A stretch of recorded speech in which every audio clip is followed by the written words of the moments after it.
All right, you guys, it's time for another episode of Housewives of Salt Lake City. This entire episode is going to be at Whitney's telepathic tasting at the wine venue. So let's just get into it, y'all. So the episode starts off with Whitney and her husband Justin discussing the event that Lisa had previously and her planning a possible girls' day. Whitney sends all of the ladies flowers as invites, which I thought was rather cute. And as the episode goes on, we arrive at Whitney's event, her telepathic tasting. We get a tour of the venue and the ladies start to arrive. Heather shows up first, and then we get Mary, who mentions that the former owner committed murder-suicide, and that the place has bad juju. And I don't know, Mary, maybe they probably cleared the karma of him in his murder-suicide event. Maybe, they saged the whole place so that they can start anew, Mary. As the other ladies start to arrive, we see Angie. She pulls up, and then something that she puts up under the table. Of course, we'll see later on what happens. We also get to Meredith, and we see that she hasn't seen Lisa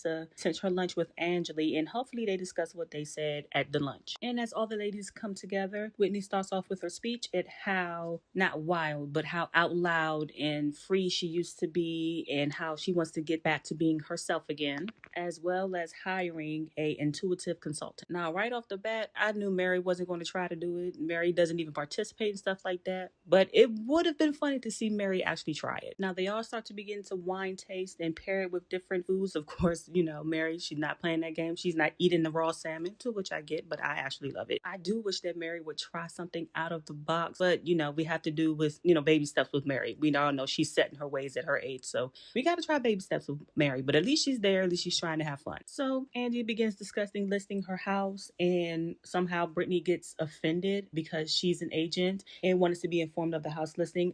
Brittany, no, you're not her agent, as she told you. Why would she even consider you to be her agent? Now, I really don't know anything about Brittany's job, but her listing, I wouldn't trust her either. Angie then states that her sister is her agent, and at this point, Brittany, let it go. You're trying to start something. We don't need this moment. You're not her agent. She's not going to tell you anything.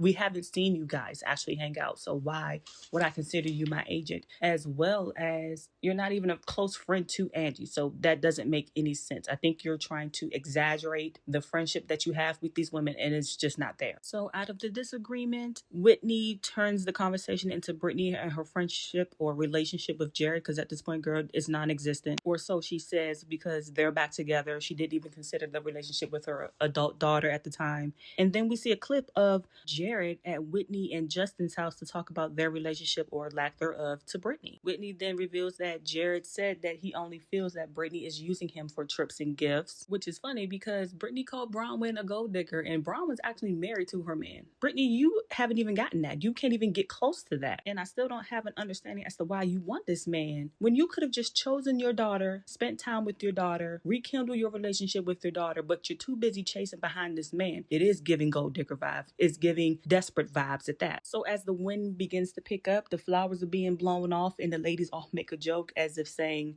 Brittany, you shouldn't mess with this man. But we all know Brittany's delusional, so she's going to convince herself and try to convince everybody else that they actually love each other. But from my understanding, from my point of view, I haven't seen Jared claim his love to Brittany. He's only said, yeah, we're together, but not that he loves her. So Brittany's up first for the intuitive consultant. I don't know why she needs one. I don't know why she went to one. I guess it was just for the event, but Brittany, we're telling you what you should be doing, and so are the ladies, and you're still not choosing to listen. So you're going to hear from the consultant, but I don't think you're going to catch it. You're just going to stick to your delusion. So while Brittany's speaking with the intuitive, Meredith brings up the conversation to Lisa about her spreading negative rumors while they were at odds seasons ago. Now, of course, Lisa's going to deny it. She says she's worked hard at being a better friend. Then she looks at Angie and calls her Satan and said, well, Satan may know what's going on. So after the break, we're back at the scene. We're at the lunch, and Lisa doesn't know where Meredith is coming from. Now, bear with me, y'all. They went back and forth between the intuitive and the fight, so I'm gonna try my best. But back with the intuitive with Brittany, he's telling her she needs to communicate more with her daughters. But we've been telling Brittany this.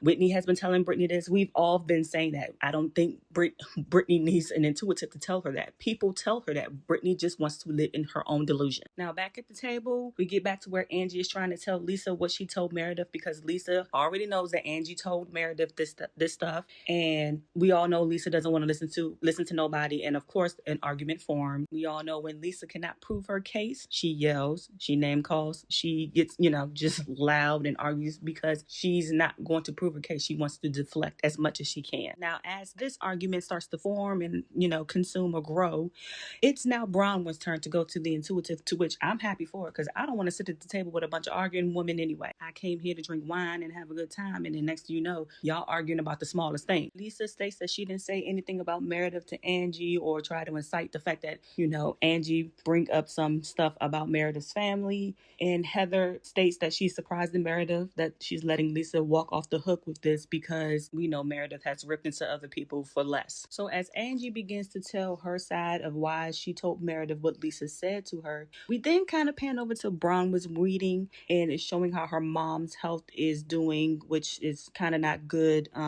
And that Bronwyn needs to make peace with her mom and how her mom shows up for her. Now, I can kind of get what he's saying. That's just your mom. She's, again, set in her ways. That's how she grew up. But you kind of have to think, because those parents also complained about their parents. So why would you put that same, type of energy towards your kids? You want to kind of be better than your parent. Now, y'all, we back outside. Angie and Lisa are still going at it. Angie is showing text of what Lisa was saying and how Lisa was saying that Angie was borrowing money. So then next thing you know, Angie's flipping out all the black cards, the business cards, trying to show that how she proves and owns, and she doesn't need anyone else's money like Lisa does. So of course, with all the fighting, of course, it's going to go down the road of insulting each other. And during those insults, Heather is now up for her reading. And as it kind of calms down, Bronwyn reveals her reading with the ladies, which, thank goodness, there's a moment of empathy amongst the ladies fighting. Now, even though the ladies are trying to comfort Bronwyn, those two are still at it. Whitney tries to mediate the situation, and the constant finger pointing, Heather finishes with the intuitive. So then another moment where there's actual peace and calmness, because now it's Lisa's turn to get her reading,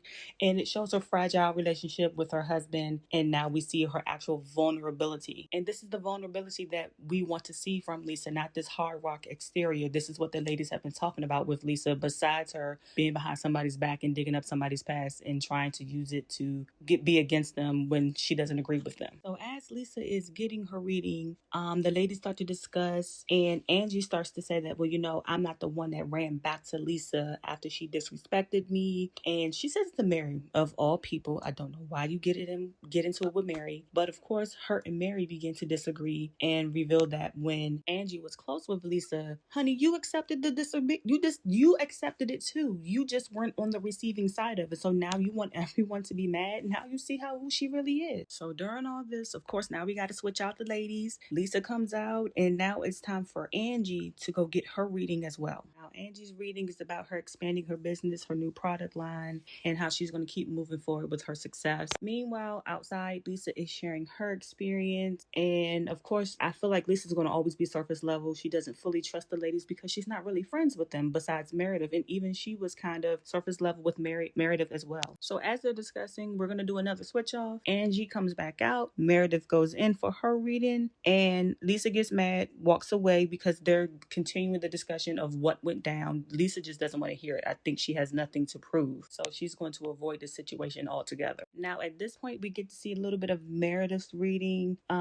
It's talking about reveals a broken friendship, and we can all guess we know who that is. Then Angie, all up in Meredith's and Intuitive's reading, pulls out her box, and of course the box is full of stuff that Lisa has given her over the time period, and she's given them back to Lisa because of how Lisa took back her son's product off Angie's line. Now as Mary is trying to talk to Lisa outside, Meredith's reading ends, and then it's time for Whitney's reading, because we all know Mary's not doing the reading. So as Whitney's reading shows that it's lack of communication in her marriage, the ladies begin to continue to argue outside, and it's just getting out of control at this point. So at the height of the argument, Lisa just leaves, and Angie continues to argue, and then she just has a meltdown. Angie feels like she's being bullied by Lisa, and she won't continue to be bullied by Lisa. Yeah, Angie, you won't be bullied by Lisa, but at the same time, you were fine with it as long as it didn't affect you. Now, in the process of Angie's breaking down,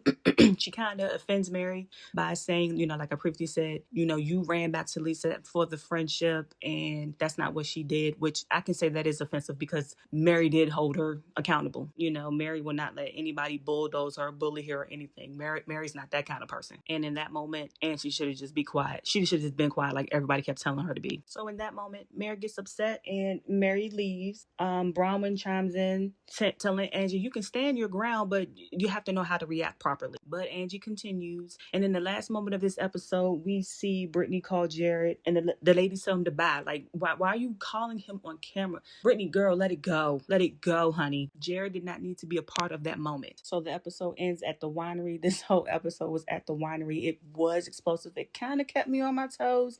And towards the end, Angie got on my nerves. Because, honey, just stop. You don't have to do all that. Fine. Yeah, I told Meredith. Now what? That's what you did. I'm not about to prove all the way out that Lisa's lying. We know Lisa's lying. We know Lisa's lying at this point. So let me know what y'all think. Like, subscribe, and share. Bye.